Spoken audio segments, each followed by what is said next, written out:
Hi future designers, I am Palak Khanna and you are watching me on The Design Ladder, a stepway to your dream design college.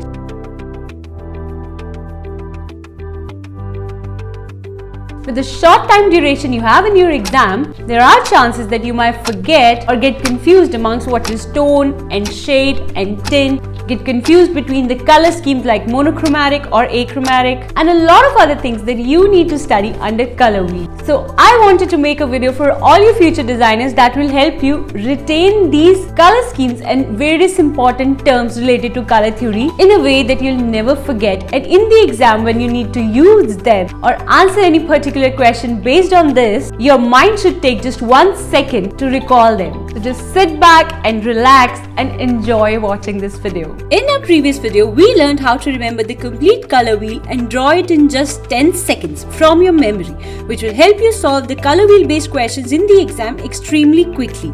If you haven't watched this video, watch it right after this video. The link is given in the description box below. And now, using the same trick, here we have a color wheel completely ready to go further and understand the color schemes now. The first thing I want to tell you about this color wheel is that all the colors on this color wheel are called hues. Hue is another name for color, but not every color is a hue. Confused? Let me clear your doubt. Hue refers to the purest form of color. Every color on the color wheel is in its purest form. Purest form means even if it's mixed up with two colors, still it's a new color. Purest form means that the colors are made by using or mixing other colors only and not by using black, white or grey. For example, red is a hue. Orange is also made up of red and yellow. It is also a hue because we did not mix any white, black or grey to create them. Similarly, green, blue, orange, purple, all the colors on the color wheel are hues because we did not mix any white or black to create them. But pink is made from red mixed with white. So pink is not a hue. It is just a color. So colors can be many, but hues are only the ones which are formed by mixing two colors or it exists on its own, but we do not mix any black, white or grey. So that means there are many other colors that can be formed apart from the colors on the color wheel by mixing white, grey and black. Yes, there are, and we'll discuss about them later in the video. But first, let's look at all the color schemes that are existing on this color wheel we've just created. The first color scheme we are going to learn today is warm colors and cold colors. When we talk about warm, what's the warmest or the hottest thing we know? That's the sun, right? So sun is yellow. So let's start with yellow color on the color wheel and divide it diagonally, covering 6 colors on the warm color side of the palette. So now we have an equal division, and this side of the color wheel are the warm colors and the other side are cold colors. Thinking about cold colors reminds us of water, snow, freshness, rain and all these things. Whereas warm colors are the colors around red and yellow, their color of sunset, their color of bonfire. So they give more cozy and warmth to the space you use them at. So in the exam, when the question comes to design a space or a room or a hotel or anything like that, the choice of colors you use really matter a lot. So if there is a large room which you want to make more cozy and intimate and look smaller, try to use warm colors, as the warm colors appear to come closer to the viewer. So you can use terracotta, browns, oranges for that space.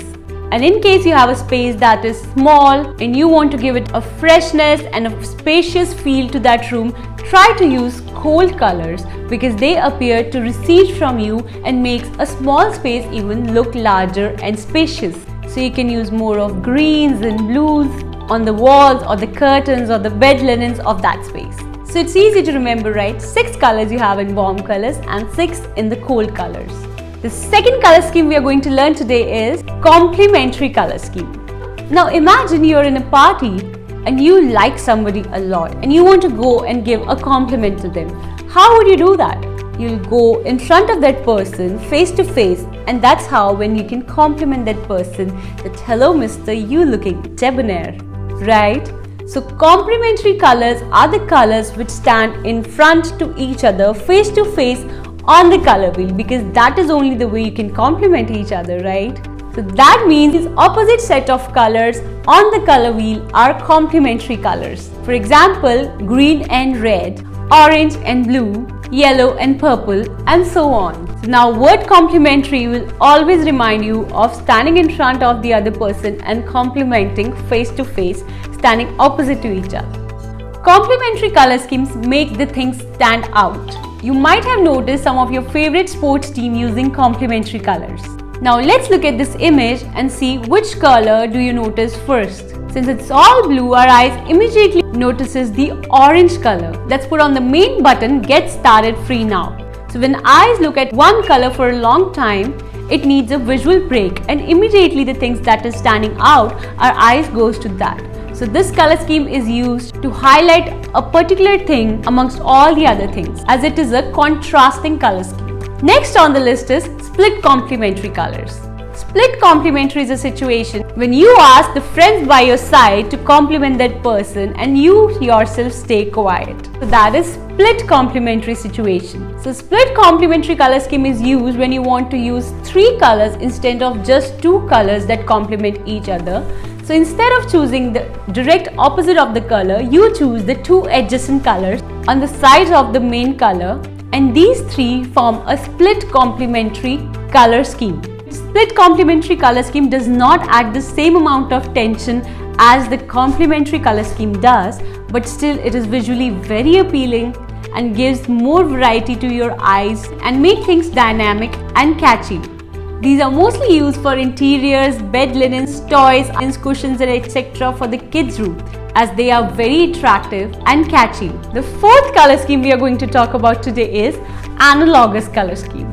So remember that analogous come from analogy, which in a layman's language is the study of relating things or finding the link between things.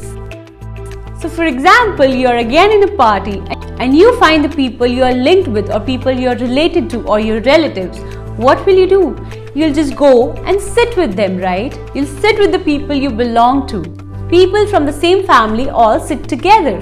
So analogous color schemes are the set of colors that sit together on color wheel because they belong to each other. For example, this set, and this set are analogous color scheme sets.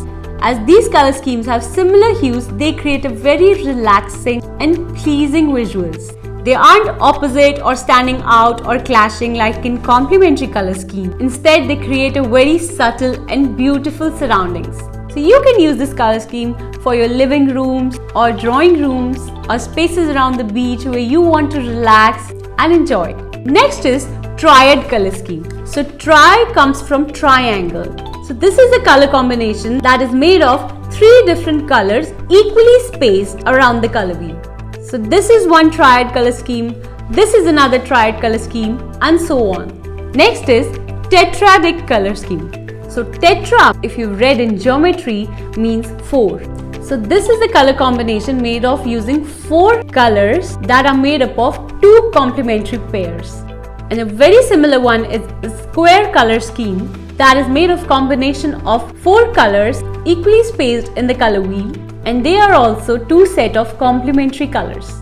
So these 3 color schemes give you more color schemes to work on with your projects, but these can be visually really noisy if you don't carefully use them. The best application is to use one color as a dominant color and others at very little spaces just to highlight little other content. So I'm going to end the list of color schemes with actually the last color scheme, that is achromatic. Achromatic is A plus chromatic. Chromatic stands for hue, A stands for absence. So achromatic means no hue color scheme. So this is the color scheme which has no hue at all. Only black, white and grays are used. And it creates stunning visuals and imageries, yet stay very neutral. So there is one last color scheme that comprises of tint, tone and shades of each color, and that is monochromatic color scheme. Mono, we all know, means one. So this includes just one hue. All the other colors are just tones, tints or shades of that particular hue. So when you use this kind of a color combination where the same hue in different tones or shades is used, that is called a monochromatic color scheme. They are even more softer and subtle than analogous color schemes that sit together on the color wheel, as the palette is based on just a single hue. Now I hope you won't get confused between monochromatic and achromatic. Achromatic is absence of color, that is only black, white and grey, and monochromatic means one color and one hue with different tints, shades and tones. But what are these tint, tones and shades? How to create them, and how do we not get confused between them ever? Don't worry, because this is the topic of our next video, which I'll teach you right in this way so that you will remember and retain it while watching this 10 minutes video only, as YouTube is flooded with videos. If you have not subscribed, you might not even get notified when it comes up. So right away, click on the subscribe button and the bell notification button. If you like our efforts of making things easier for you and it is beneficial for your preparation, let me know in the comment section below. It really encourages us to bring more such videos for you. And please join The Design Ladder on Facebook and Instagram, and we are going to do the revision of all these videos on our Instagram page through a lot of quizzes in the stories. And you can also stay connected with me on my personal Instagram account, that is Palagakkar Khanna. The link to all these accounts are given in the description box below. And I'll see you in the next video. Take care. Bye-bye.